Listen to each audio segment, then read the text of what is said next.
The Sermon on the Mount is a reflection or a collection or a summary of some of Jesus' most important teachings. These teachings are organized into what William Albright and other commentators call the 17 Great Instructions. In today's lesson, we receive 3 of these instructions. Instructions on giving of alms, on praying, and on fasting. A reading from the Gospel of Matthew in the 6th chapter, beginning at verse 1.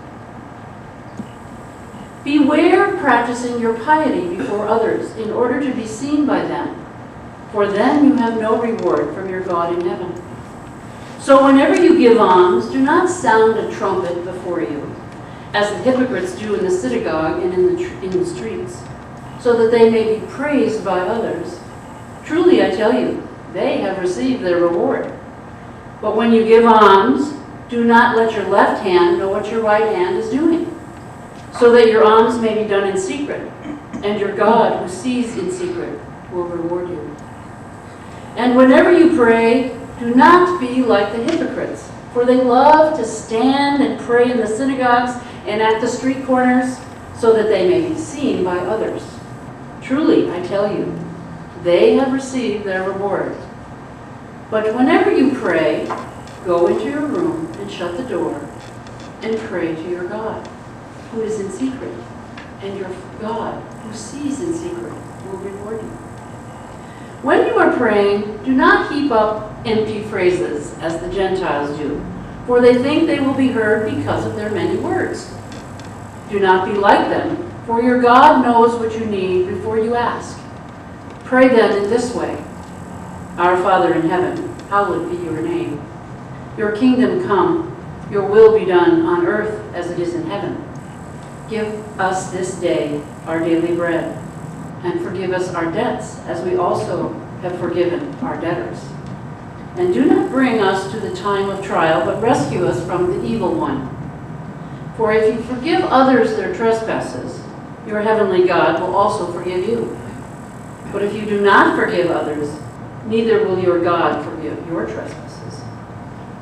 And whenever you fast, do not look dismal like the hypocrites, for they disfigure their faces so as to show others that they are fasting.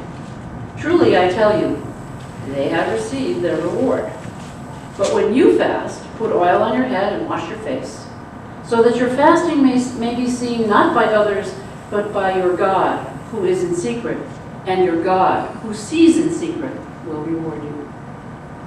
Do not store up for yourselves treasures on earth, where moth and rust consume and where thieves break in and steal. But store up for yourself treasures in heaven, where neither moth nor rust consumes, and where thieves do not break in and steal. For where your treasure is, there your heart will be also. This is the gospel, the good news of Jesus Christ. Amen.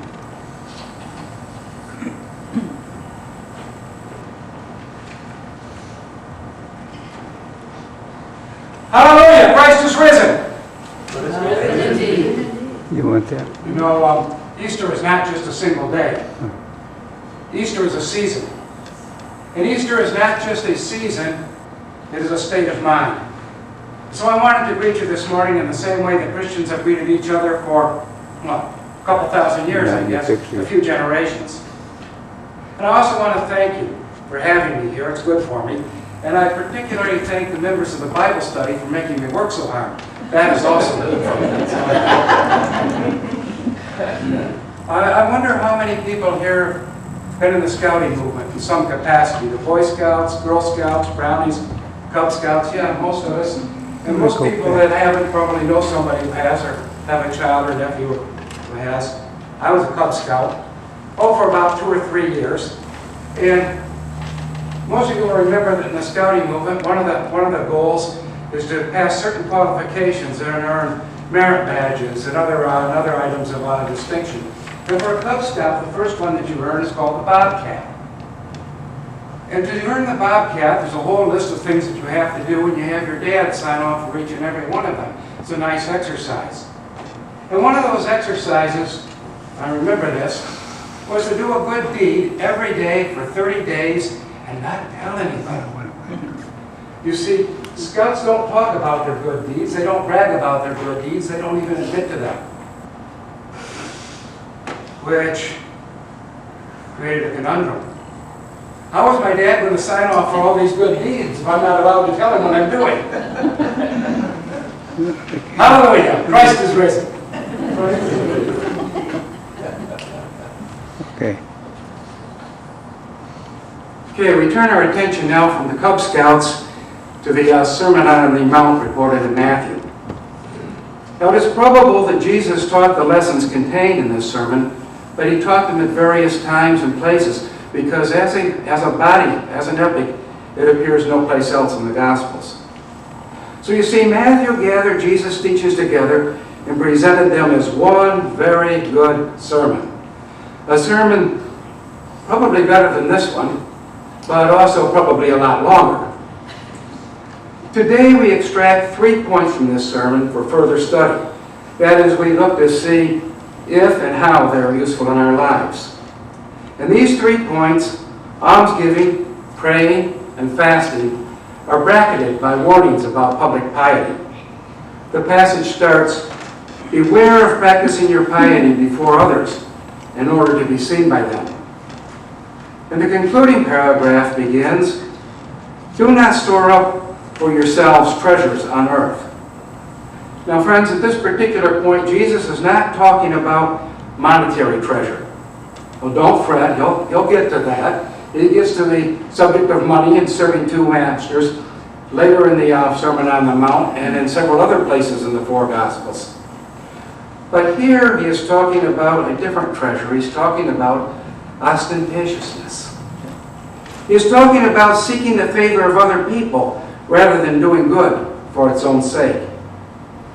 He says that the favor of other people is not the treasure that we should seek. And he is quite adamant about this. So we should take a good hard look at what he is saying. He says that almsgiving should be so secret that our left hand should not know what our right hand is doing. Is he speaking in hyperbole? In my mind, there is nothing wrong with kindness being visible. When a homeless person approaches me for help, I do not turn my head away in order to keep my good deeds secret. I can think of any number of other excuses. If I am able to help, and honestly I should say if I am willing to help, it is well if I do it personally. Oh, it is easier perhaps to just put some change in a bucket somewhere. This denies any relationship with the person. It denies them any opportunity to know that there is an individual who cares. It denies them any opportunity to say thank you. And it denies me the opportunity to take joy or pleasure in easing another person's journey. And there is nothing wrong with taking joy in life. This is the type of joyful giving we see in this church on Tuesday nights. The dedicated members of this church not only serve food, they also serve companionship and respect. Much, but by no means all, of the monetary giving in this church is done in the open. And let me give you an example. Louise and I make and keep an annual pledge for giving. The trustees and the finance committee need this information for budgeting, and there is nothing wrong with providing it. Neither is there anything wrong with making additional anonymous gifts. In any case, Jesus says, do not toot your own horn. Giving should be the sake of righteousness, not for the sake of self-righteousness.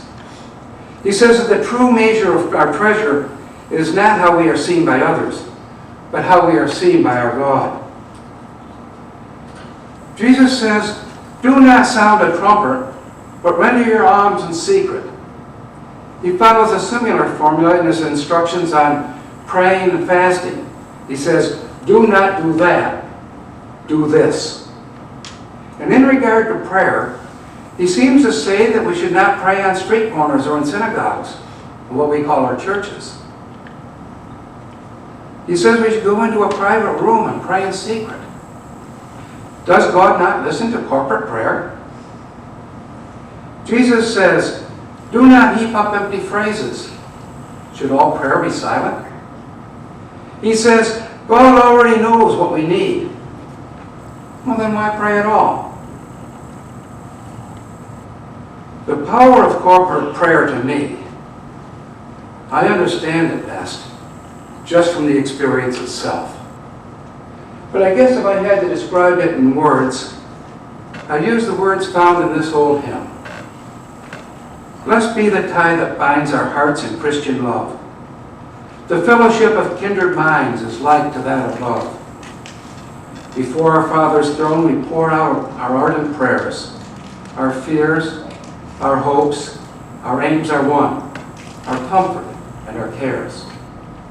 We share each other's woes, our mutual burdens near, and often for each other the sympathizing tear. The power of prayer, corporate or otherwise, does not come from the quantity of words, but the sincerity of the emotions behind them. Oh yes, I would like to write as well as the Reverend Dr. John Fawcett, who wrote that hymn in 1772. And I would like to sing glorious hymns, but I can't carry a tune in a bucket. Yet, I comfort myself knowing that God is far more concerned with what is in my heart than the words I use to express it. God already knows my needs before I express them. But still, there is a value in expressing those needs. For in expressing our needs comes understanding. And from that understanding comes both comfort and power. Comforted by the nearness of God, energized by understanding our own needs and wants, we engage in our daily lives. And we may not have the power to always achieve the outcome we think best, but we do have faith to accept what comes. This is true of our needs and for all the other emotions of our hearts. What is said of needs is true of joys and sorrows and hopes and aspirations. And one of the members of our Bible study reminds us that all the emotions we encounter, all the emotions we share in prayer can be expressed in 3 words. Help, thanks, wow. Public prayer, certainly. But Jesus would remind us to whom we pray and from whom we expect an answer. He would remind us that true prayer is sharing, not proclaiming, and certainly not a public display. Unless, of course, it is from the public that we expect a reward. But the proper reward for prayer is the closeness that it brings with the Holy One, the one who created us. And if it is from God that we are expecting an answer, perhaps listening should also be part of prayer. Often we listen in a quiet place, free from the distraction of others. We listen in quiet times when we can let our minds drift away to the places to which God calls us. And one of the principal benefits that I derive from corporate prayer is the encouragement it gives me to seek out those quiet times and places to continue my interaction with the Holy. Paul urges us to live in a constant state of prayer. And he wrote to the Thessalonians, rejoice always, pray without ceasing, give thanks in all circumstances, for this is the will of God in Christ Jesus for you. Do not quench the Spirit. Do not despise the words of the prophets, but test everything and hold fast to what is good. Abstain from every form of evil. Now, constant prayer, what the Buddhists call mindfulness, that is very difficult. But an awareness of life around us is a good thing. Understanding how our actions affect others and accepting responsibility for those actions are a good thing. Realizing our connectedness with the universe and the creator of the universe is a good thing. Fasting is one way in which we maintain an awareness of ourselves and our needs. And this, in turn, reminds us of God who provides for those needs. Now, Jesus has some do's and don'ts for fasting. Actually, he has some don'ts and do's. He said, don't look dismal or disfigure your face or show others that you are fasting. Instead, make yourself neat and presentable and go about your ordinary business. Fasting is between you and your God, not between you and your neighbor. Now, in the little town where Louise and I grew up, the students at the parochial school, they were made to give up something for Lent. And it was quite fashionable to declare in public what that sacrifice was. And it was great sport to catch someone cheating. Yes, but fasting should not be a spectator sport. When we refrain from something pleasurable in order to focus our thoughts on our relationship with God, then that is what we should do. We don't need the distraction of onlookers or kibitzers. We don't even need well-wishers. We need to focus our attention on God. And that, I think, is Jesus' fundamental point. In almsgiving, praying, and fasting, I don't think Jesus is concerned for secrecy so much as privacy. And I don't think he is concerned for privacy so much as for humility. He says, do not store up for yourselves treasures on earth where moth and rust consume and thieves break in and steal. Friends, the praise of neighbors, the names on buildings, the pictures in the newspaper will all fade. But the good work we do will, in some small way, endure. And that is how the beloved community, the reign of God, is built, one brick at a time. And so,